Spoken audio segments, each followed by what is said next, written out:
Good morning from a very wet Castleton. It rained a lot last night. Me and Doug have just had quite a wet walkies. I'm just washing the pots. We are moving on today to a little CL site with electric because my battery is not coping very well with running the diesel heater. I'm down on power. I think they're down on power, and obviously because we've got Catherine's car, we can go off and explore places in the car and leave the van somewhere safe, so it's not too bad. But I'm up, so I thought I'd start packing the van and get myself ready because I don't like to be in a rush. I like to make sure everything's sorted and everything's done. So I'll get this van packed away. I've done my bed and I'm up and dressed and Doug's walked and fed. So that's half the bottle and it's only 8 o'clock. Okie dokie, we have jumped location, so we've come to a little CL that we're going to stop to here for a couple of days. So it's called Topley Head Farm, and this is my view out of the rear window. It's just outside of Buxton. You alright? I've just stopped, made myself a cuppa, and yes, I'm on electric. It's £20 a night, so that's really cheap. So we're quite centrally located for visiting little local towns, and obviously Catherine's got the car, so that makes life easier for us. It's a little tiny site with car standing pictures. This is a car standing picture I'm on, and then I've got Steve and Catherine next to me just there. I think they've only got 6 pictures, it's not many, but water, Elsan, and electric. Can't complain for £20 a night, can you? But look what I've done today. So I know I'm parked up for a few days, so I've decided I swiveled my passenger seat and I put the internal silver screens up. So they're not brilliant, but I have had a lovely one of my subscribers offer me an external one, which I do like them, especially when you're on a site. So I'm going to get that off him as soon as we can arrange to meet up. And then I'll get rid of those. But they do keep the cab a lot warmer. It does help. So I thought I'll put them up because it's a really windy cold day today, and hopefully I can get out for a little stroll later on. But now I'm just going to hoover my van, charge my power bank and get everything squared away because I've just driven half an hour to get here. So I'm just going to quickly show you this. So this is the little rechargeable power station, battery station and rechargeable batteries I bought off Temu. So obviously because I'm on power and I can recharge this, I'll charge all these up.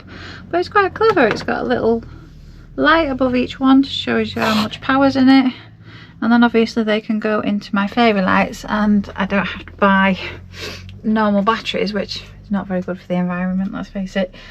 So yeah, I'm quite pleased with that. It was really cheap. Temu's really good. I'm going to put another order in, sorry mum, to get some stuff delivered to my mum's while I'm there. So time's ticking away and I'll need to get stuff delivered before I get properly on the road again.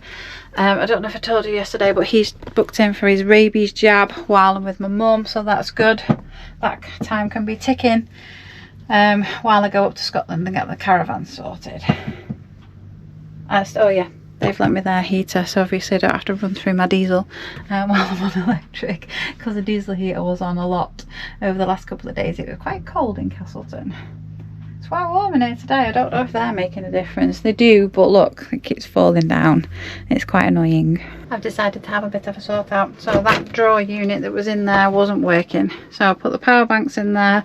Obviously that little one cannot stay there when I'm driving, so I'll just move it. But while I'm around the van, it gives me more floor space.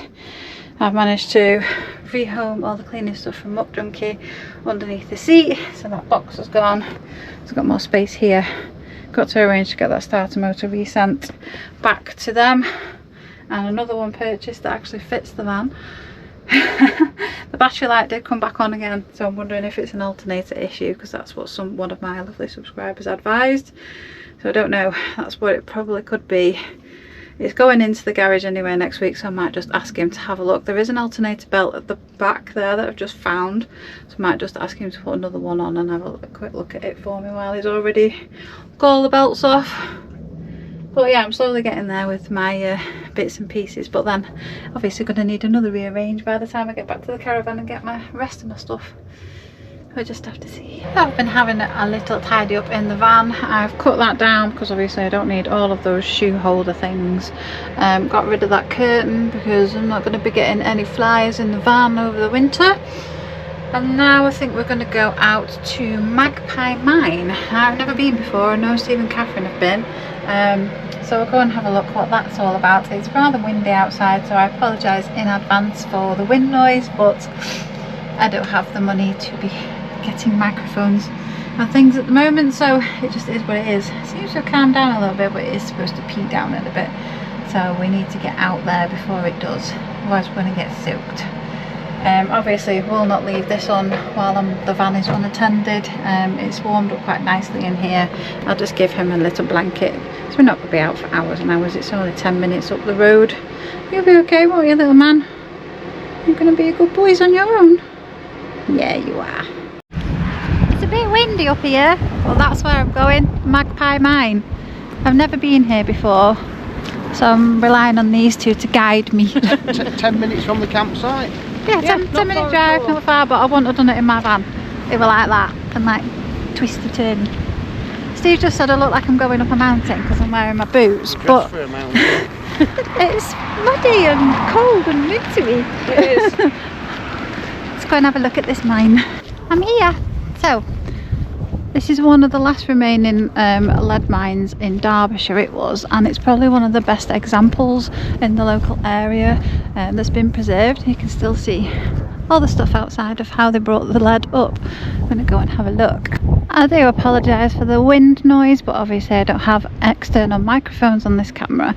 But yes, this is one of the last lead mines working in the Derbyshire area, and it's one of the best preserved 19th century examples of a lead mine. And it's all free to go in. I'm going to do some b-roll shots and tell you a little ghost story about this area as well. It's one of the places I was interested in coming to because of the ghost story. It feels very ghostly and ominous today. Look at it. I've just come up them slippy steps there and I nearly went on my bum. I might go down via the grassy hill, it might be a little bit better. So this behind me is the main shaft of Magpie Mine. It is 220 metres deep, although the bottom is 160 feet 47 metres. It's flooded. On a bright day you'll be able to see the water at the bottom. Water in the old workings above this level is drained via the Magpie Sow, a drainage tunnel into the River Wye, which is nearby. Mining for lead on this site has been carried out for 250 years before the mine actually closed. This mine actually ceased to operate in the 1950s, so it's been a long time since it was mining lead here. That's the shaft there that goes down so far. We did drop a stone down it and it seemed to take ages to get to the bottom. I just have to keep going in these sheltered bits to try and speak to you because obviously it's very windy. I'm going to look into microphones, I think, if I'm kind of carry on filming. My eyes are watering, it's that windy. The wind is absolutely trying to knock me off my feet, it's that windy. Square chimney to the mine was built by John Taylor, a Cornish mining engineer, during the modernisation of the mine in the 1840s. It was part of an engine house complex for the steam winding engine, but when the mine closed in 1846, the engine was sold and the buildings were demolished. That's what it probably would have looked like with all the smoke coming out the top. It's pretty cool, isn't it? The earliest known mining experience in Magpie Mine was in 1682, with several families working individual veins on the mine. In the heart of the Derbyshire countryside stands a lonely ruin. Stone walls crumbling, a chimney reaching up towards the grey sky. This is Magpie Mine. Once alive with the sound of picks and hammers, now silent except for the whispers of the dead.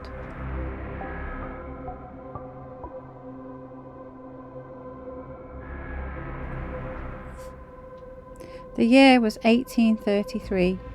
Tensions between the miners of Magpie and those of the nearby Red Soil mine had turned deadly. In a desperate act of revenge, Magpie miners set fire to the rival shaft, trapping 3 Red Soil men underground. They suffocated in the darkness, and although the men responsible were put on trial for murder, they escaped conviction.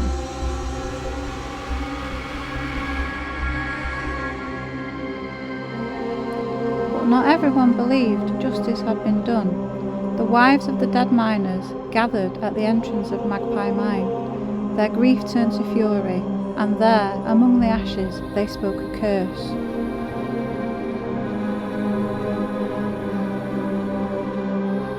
They cursed the mine, they cursed the men who worked it, and they cursed the very ground it stood upon.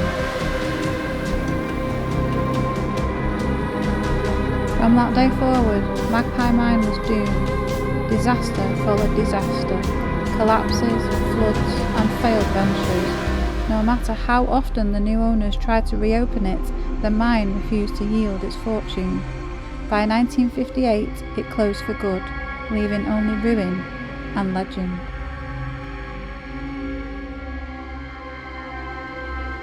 They say that on still nights you can hear the crying of the miners' wives carried on the breeze, their curse echoing through the old stone walls, a warning to all who disturb the dead beneath the Derbyshire hills.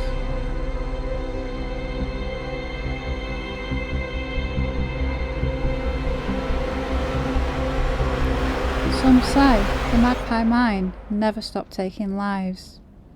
It just waits. Another one of these shafts here. I've walked way over the field in the wind. Can't see down that one either. I don't know how deep that one is. Probably not as deep as the other. I can feel rain. I think it's time to carefully head my way back because my knee is pretty sore. That's why I've got my boots on. I'm trying to protect my ankle and my knee as much as physically possible, but still get out and about and do some things. It's been nice to get out though. I don't like being stuck in the van all day. Back in the car. It's horrible out there. Look how rosy my cheeks are. It's really good. I've got the lovely Catherine as my chauffeur. I know, aren't you very lucky? I am really lucky. Better than trying to park motorhomes, isn't it? I wouldn't have brought my motorhome up here. It's narrow, it's really steep on one point. Yeah, I would have been pooping myself, shall we say. You talking about them lorries earlier? No, when we were coming to the campsite, well, the CL that we're on, two lorries came racing towards us. One of them was really nice and she slowed down and like moved over, but the other one did not stop. And yeah, I really thought I was going to get the side of my motorhome taken off by a lorry, which wasn't fun. I do not like driving down around these tight roads, but I'm going to have to get used to it because I've got to go back up to Scotland in the van on my own. So it's one of those things I just have to suck it up and do it.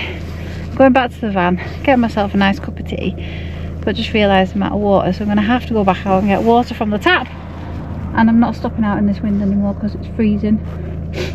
These two keep telling me it's not cold. It's not cold, it's just windy. It was windy up here last time we come. It's really windy. At one point I was trying to take a picture and it was trying to blow my phone out of my hand. It was horrible. It says it's 12 degrees on the car. Not 12 degrees with the wind. No, with a wind chill it'll be really, really cold. We're going to the Christmas markets at the weekend. That's why we've booked onto this site. So the car's going to be amazing for that. Poor Catherine's coughing. I'm trying not to while you're talking. Anyway, I'll pick you back up when I get in the van and get myself a nice hot cup of tea.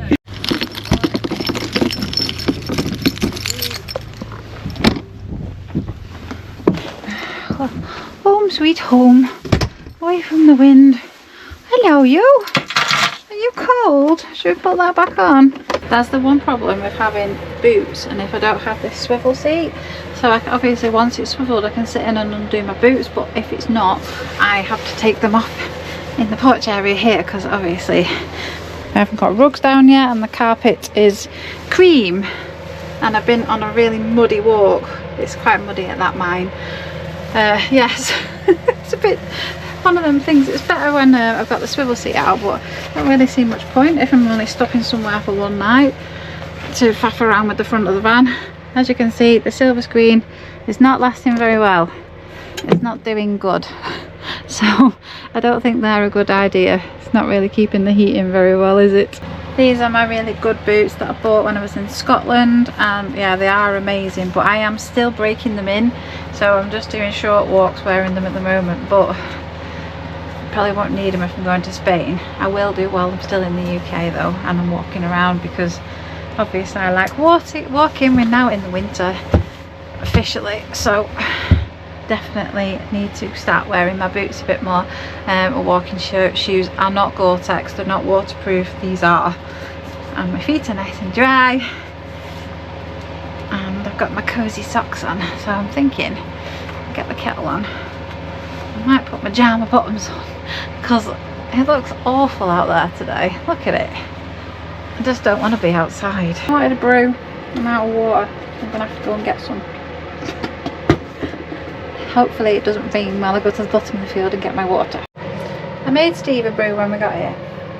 Look, he always leaves a bit in the bottom of the cup, and when you come to wash it and you've got a sink full of water, it's very annoying, that Mr. Stephen Day. I have to chuck that out before I start making myself a cuppa. Obviously in the caravan I never had a gas kettle, so I haven't got anything bigger than this. That kettle will only make brew for 2 people, just about. But I'm thinking about not getting a bigger kettle because it fits nicely under the cupboard. Generally it's just me I'm making a cup of tea for. I did make one for Steve before.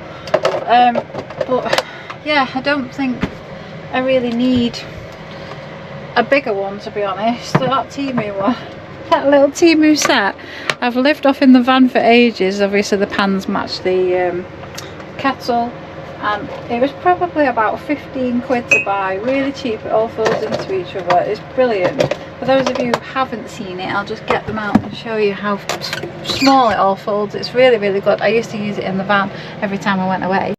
So that's it. It comes in a little pouch with your little thing that you undo, and then your pan set. You've got 2 pans, a big pan, and then the kettle lives inside the big pan there, and it all just fits nice and neatly in under my cooker, because obviously these are quite small, the van's quite small, so there's not a lot of space under there, so there's enough for these pans. I'm a rich monkey, which, to be fair, I think is all I need. I don't make very elaborate meals. I tend to cook quite simple meals, especially if I'm just cooking for myself. So I don't see the point in taking loads of pans and stuff away with me when I don't need them and I don't really have the space. I forgot I'm on electric. I can have the lights on. I have put my fairy lights on just because it's such a dull day. Spotlight over there. I'm still not using these. I still need to get them changed for something else, but it's not a priority at the minute because they do work. They're just very, very bright. I'm making myself some cheese and crackers as well because I'm quite hungry and it's while off tea time yet. One other thing I've noticed, I don't know if anyone's got this style of motorhome, but does the fridge not have a light, or is it just broken? I can't actually see where there is one. I would assume it would be up here, but it's just plastic. Nothing on the sides. Maybe they don't have them. I don't know. It's not too bad because I've got a torch on my watch, but it's a bit, when you go to the fridge at night and it's dark, it's quite hard to find things.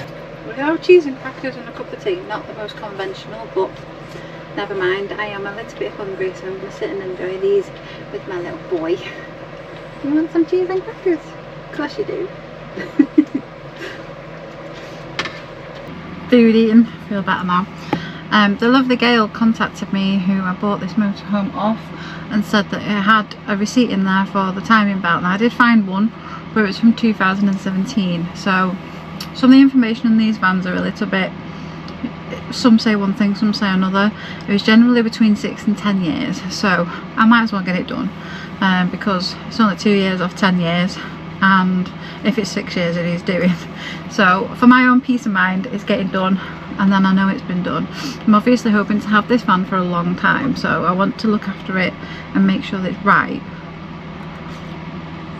Sorry, my brew was calling to me then. So that's why I'm getting it done. It's, to me, it's my peace of mind. I don't want to drive all the way up to the Highlands and have that on my mind, especially when I'm on my own. It's not too bad when I'm with other people because it takes the anxiety away a little bit, but when you're doing it by yourself, my anxiety levels do go rather massive. So obviously I have to go to my mum's next week.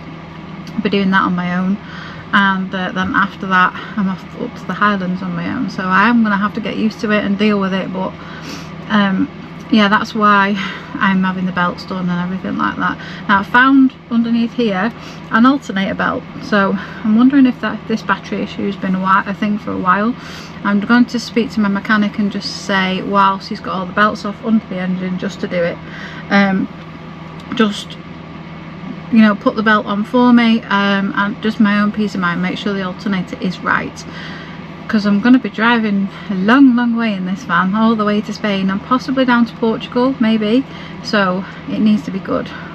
I don't know why Doug is on the floor. Why have you got down on the floor? What are you doing down there?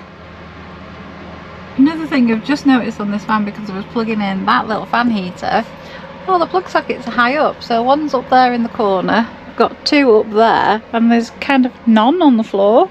So I can't put the fan heater on the floor, it's got to be elevated, which obviously makes the floor a little bit cooler because heat rises.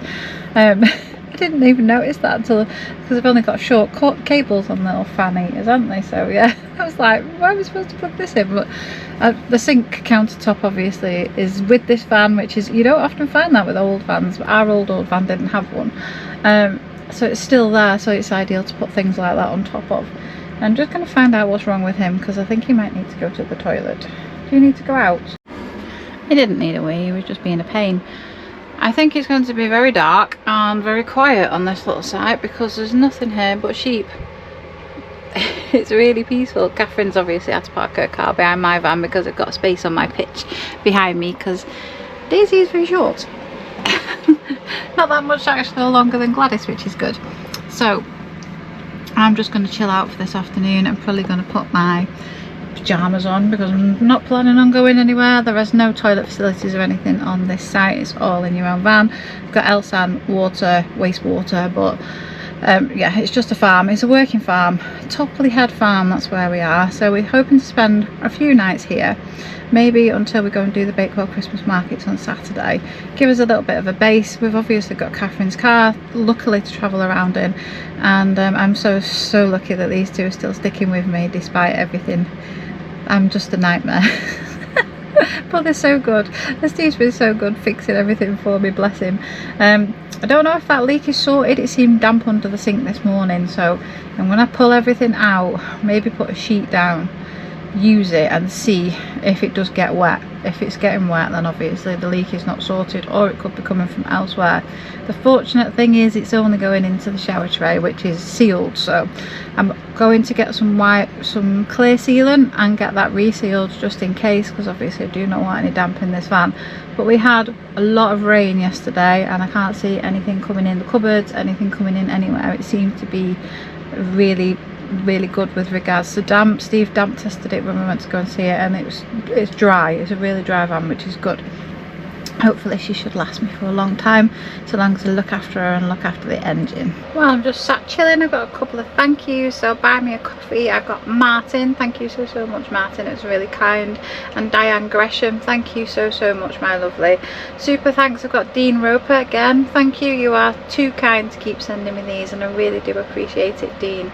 And Liz Cameron, thank you so much my lovelies. You've all been utterly amazing, hyping my videos and watching my videos, and I didn't know about this hype thing, but apparently it puts you onto some sort of leaderboard which pushes your video out to people. I had no clue about it, but people have been doing it for me to try and help me grow my channel a little bit and make a bit of money throughout this winter. So you're all utterly amazing, and I am blown away by how kind you've all been and your lovely comments. Just keep them coming because I do love reading them, and all your nice advice about this motorhome, which I'm slowly getting to grips with. But for now I'm going to sign this video out. I'll pick you back up whatever I'm doing tomorrow. I've got no clue yet, and I'll thank you all so much for watching, and I'll see you in the morning. See you tomorrow.